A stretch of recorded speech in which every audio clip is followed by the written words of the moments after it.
Tem gente que não consegue receber o amor. Tudo que eu falo para vocês não foram apenas coisas que eu li e eu estudei, tá? Foram muitas coisas que eu vivi, muitas experiências que eu tive na vida e eu me vi obrigada a estudar, a buscar ajuda, a buscar recursos que eu desenvolvi e eu tento passar para vocês porque eu precisava sobreviver. Eu estava numa fase que eu tinha passado por muitas mudanças na minha vida. Eu tinha mudado de cidade, mudado de país, mudado de trabalho e tinha criado uma nova identidade. Como eu trabalhava muito, eu não tive nem tempo de conhecer aquela nova pessoa. E não tive tempo de me apaixonar por aquela pessoa, né? Não que eu não gostasse de mim, eu não tinha era tempo de me olhar. O que acontece? Não desenvolvi aquele amor próprio. Ficou faltando aquele amor por mim. Mas eu tinha muito amor para dar. Eu só não direcionava para mim porque eu não tinha tempo e acabei ficando com aquele amor lá, sem dar para ninguém, e apareceu uma pessoa na minha vida. Conheci essa pessoa, entreguei todo aquele amor canalizado que eu tinha para ela e tinha esperança de receber de volta, né? E quando a gente está em falta de afeto, qualquer migalha é suficiente. É como passar fome. Você quer comer um pão, mas se não tem pão, se tem as migalhas do pão, você vai comer as migalhas do pão, porque é melhor do que não comer nada, não é verdade? Mas o que eu recebia não era o que eu precisava, não era o que eu merecia, porque o que eu dava era bastante. Então, se você fosse calcular, se eu desse aquele amor para mim, era melhor do que aquele amor que aquela pessoa estava me dando. Então, eu estava em desvantagem. E para tentar ter aquele amor que eu precisava, eu dava cada vez mais. E o outro dava aquele amor daquele jeito. E eu comecei a perceber que sempre que eu fazia um movimento para dar mais amor, eu era repelida. O outro, ele me rechaçava. Ele me ignorava. Ele fazia alguma coisa para me tirar dali. E eu tinha uma ferida da rejeição, do abandono. Aquilo me doía de uma forma horrorosa, porque abria a ferida, né? Abriu a ferida. E eu queria cada vez mais fazer para ele não me rejeitar, para ele não me abandonar, e ele cada vez mais me mandava embora. Chegou no momento que eu estava totalmente dolorida por causa daquelas feridas abertas, de me sentir rejeitada e passando fome de amor. Aí eu já fui tomando consciência de que se ele me dava e eu não estava feliz, é porque não era suficiente. Com o tempo a gente vai percebendo. Eu percebi que eu precisava de ajuda.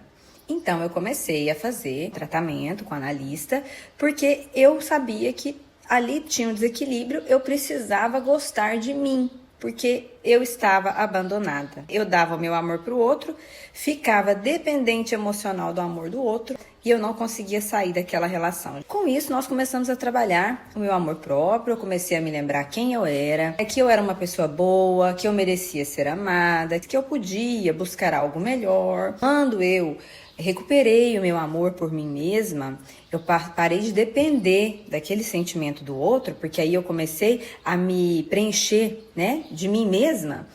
Eu resolvi ir embora, né? Eu deixei a relação, deixei tudo, gente, abri mão de questão financeira, abri mão de muita coisa, né, de conforto, mas eu precisava me salvar. Eu precisava cuidar de mim e às vezes a gente tem que fazer escolhas e eu fiz, eu me escolhi. E aí então eu vi que o outro começou a sofrer muito.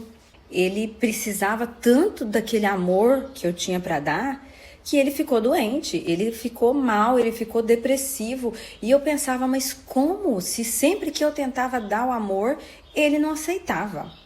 E é aí que cai no tema que a gente vai falar. Não aceitar o amor. Eu estou falando de uma pessoa muito bem sucedida e cresceu na vida e ficava por trás daquele sucesso.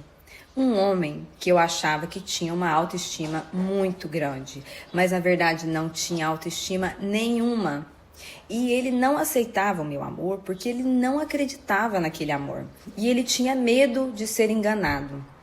Então, ele fazia de tudo para bloquear, para não receber. E eu sei, gente, que ele queria acreditar. Porque em muitos momentos ele ia e ele vinha. Ele falava, não, eu sei que você me ama. Aí depois, se passava um homem bonito, ele achava que eu estava olhando. Ou ele achava que eu ia trocar ele, que eu ia procurar outra pessoa. ele vivia naquela insegurança. Então parece que ele não podia acreditar que eu gostava dele. Ele nunca acreditou que eu era fiel. Gente, eu nunca traí ele. É como se ele quisesse tanto aquilo, que ele tivesse tanto medo de perder, que ele boicotasse. E é justamente isso, a gente boicota às vezes a alegria, isso é outro tema, né? Mas não aceitar o amor é uma forma de boicote também, né? Boicotar o que pode ser bom para nossa vida. Para mim, essa história toda foi uma surpresa, porque o tempo todo eu achei que o outro não sabia dar amor, ele não tinha capacidade de dar, quando na verdade ele não sabia receber. Ou porque ele não aprendeu, né? Ele veio de um país que as pessoas são mais frias e talvez ele não tenha aprendido, ou porque ele gostava tanto de mim, porque ele falava que era louco comigo, que ele não imaginava que eu pudesse gostar dele da forma que eu gostava, e eu gostava dele de verdade. Olha, outro aprendizado. Deixei uma pessoa que me amava e eu a amava. Assim nós terminamos, gostando um do outro. Eu saí da relação. Porque por mais que a gente gostasse um do outro, a gente não conseguia ser feliz. Eu não era feliz com ele. Eu me sentia maltratada, né? Eu ficava insatisfeita, eu brigava com ele. Eu tenho certeza que isso não aconteceu só na minha vida. O sentimento, ele não é tudo. Principalmente quando as pessoas têm problemas, né? De padrões, de traumas, de histórias passadas que ficaram. Eu não sei o que passou na vida dele, eu não sei os traumas que ele viveu, o que aconteceu. Eu vim trazendo meu amor e ele não quis receber, porque ele estava preso àquilo. E de outro lado, eu vim trazendo excesso de amor, porque como eu não dava para mim, eu quis dar tudo para ele e fiquei dependendo do amor dele. Então, as nossas questões emocionais prejudicaram aquele relacionamento. Reconheço as falhas do outro e reconheço as minhas. Entendo que não foi bem culpa, porque foram questões nossas que não foram trabalhadas, infelizmente, antes do nosso encontro. É por isso que eu falo da necessidade da gente se autoconhecer, se amar, de nós estarmos completos antes de encontrar um outro. Isso não é clichê. Realmente, gente, um bom relacionamento de duas pessoas boas, de duas pessoas que se gostam, pode fracassar se não houver inteligência emocional. Então, é preciso, sim, alcançar a consciência, ver onde que estão as suas falhas, trabalhar essas falhas e viver relações saudáveis, tá bom? Pensem sobre isso. Um grande beijo. Até mais.